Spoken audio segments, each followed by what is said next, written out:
Bismillahirrahmanirrahim. Assalamualaikum warahmatullahi wabarakatuh. Saya Ahmad Fauzan dari program studi pendidikan bahasa Arab kelas 5B atau semester 5 kelas B. Alhamdulillah rabbil alamin wa bihi nasta'in ala umuri dunya waddin wassalatu wassalamu ala asyrafil anbiya'i wal mursalin sayyidina wa maulana Muhammadin wa ala alihi wa sahbihi ajmain, amma ba'du. Baik, saya akan membahas di video ini tentang al-gharad min ilqa'il khabar wa adrubu, yakni tujuan penyampaian kalam khabar dan macam-macamnya. Baik, sebelum masuk ke tujuan, kita harus paham dulu apa itu kalam khabar. Apa itu khabar? Khabar menurut bahasa yakni berarti berita atau kabar. Nah, yang kedua atau menurut istilah, kalam khabar adalah ma yahtamilu as-sidqa wal kidba li dzatihi, yakni sesuatu yang terkandung di dalamnya kebenaran atau kebohongan. Ya, seperti yang kita tahu bahwa berita itu kadang benar atau bohong. Apa maksud dari benaran dan atau kebohongan dalam pembahasan kali ini dalam ilmu balaghah adalah gimana kita mengetahui bahwa kalam khabar tersebut benar. Yang pertama, dalam menurut Mustafa Amin di sini adalah kita melihat dari pembicaranya atau yang memberi kabar tersebut. Apabila dia terkenal dengan jujur, maka berita tersebut kita bisa anggap benar. Apabila yang menyampaikan itu pembohong atau sering kita kenal sebagai suka bohong, suka ngasih tahu berita hoax, maka bisa kemungkinan berita tersebut salah. Atau yang kedua, kita melihat berita yang disampaikan ini sesuai dengan fakta atau kejadian atau tidak. Nah, itu salah satu kita mengetahuinya. Lanjut masuk ke pembahasan tujuan penyampaian kalam khabari. Tujuan penyampaian kalam khabari di sini ada dua. Pertama, faidatul khabar, yakni faidatul khabar yakni i'lamul khabar walakin al-mukhatab lam ya'lamhu. Kita memberitahu berita yang kita beritahu atau kita ajak bicara tersebut tidak mengetahui berita tersebut. Contoh, ketika kita memberitahu berita kepada santri atau mahasiswa perantauan bahwa bapaknya datang. Nah, dia ini tidak tahu kalam tersebut. Maka kita beritahulah kepada orang tersebut, ya fulan, Abu Kaja'a atau Abu Qaqadim. Nah, berita ini Abu Qaqadim ini ialah kabar yang dia tidak tahu. Tujuannya menyampaikan berita kepada orang yang belum mengetahui berita tersebut. Itulah faidatul khabar. Yang kedua ialah tujuannya lazimul faidah, yakni i'lamul khabar wal mukhatab qad alimahu. Nah, ini yang kedua adalah memberitahu kepada mukhatab atau kita beritahu berita tersebut pada seseorang tersebut sudah mengetahui berita ini. Atau dengan kata lain, kita sebenarnya tidak perlu memberitahu, cuma sekedar basa-basi biasanya.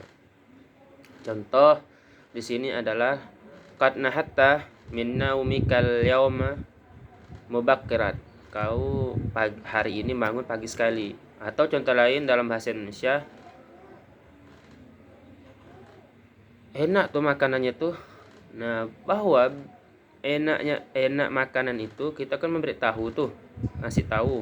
Dan orang tersebut sudah tahu, sebenarnya tidak perlu mengasih tahu berita yang mereka sudah ketahui, cuman terkadang kita harus mengulangi gitu. Nah, itu kan tujuan pokok atau tujuan yang pokok lah, tujuan penyampaian kabar yang pokok. Terkadang penyampaian kalam khabari diucapkan untuk maksud yang lain yang dapat dipahami dari susunan kalimat, antara lain yang pertama adalah al-istirham. Apa itu al-istirham? Al-istirham ialah meminta belas kasih atau berharap kasihan atau berharap dikasihani. Contoh dari kata Ibrahim kepada Al-Ma'mun atau Al-Gojo pada waktu itu, setelah dia membuat kesalahan yang besar yang akan dihukum mati. Contoh kalimatnya adalah ataitu jurman syani'an wa anta lil afwi ahlun fa in ufitu fa'amani wa in kutiltu fa'adlun. Nah, di mana letak istirham di sini? Nah, ketika dia melakukan kesalahan yang besar yang berhak dibunuh, dia bahkan wajib dibunuh, maka dia berharap dikasihani, berharap dimaafkan. Walaupun kalau dia dibunuh itu berhak untuk dia dibunuh karena dia membuat kesalahan yang hukumnya kematian. Nah, disitulah letak istirham atau mengharap kasihan. Dia mengharap dimaafkan, yakni jangan sampai aku dibunuh, maafkan kesalahanku ini, maka aku tidak akan berbuat sedemikian rupa gitu. Yang kedua adalah izharu dha'fi. Izhar menampakkan al-dha'fi, kelemahan. Ini menampakkan kelemahan, bahwa memberitahu bahwa dia lemah. Contoh kalam Nabi Zakaria. Qala rabbi inni wahanal azmu minni washta'ala ar-ra'su syaibah wa lam akun bidu'aika rabbi syaqiyya. Dia Nabi Zakaria memberitahu kepada Tuhannya bahwa aku ini sudah lemah dan telah beruban rambutku, dan itu nampaknya memberitahu menampakkan kelemahan bahwa sudah lemah. Yang ketiga ialah izharu tahassur, yakni menunjukkan keluhan, kekecewaan atau penyesalan. Beda dengan istirham. Kalau istirham itu di situ menyesal tetapi dia mengharap dikasihani, sedangkan tahassur sekedar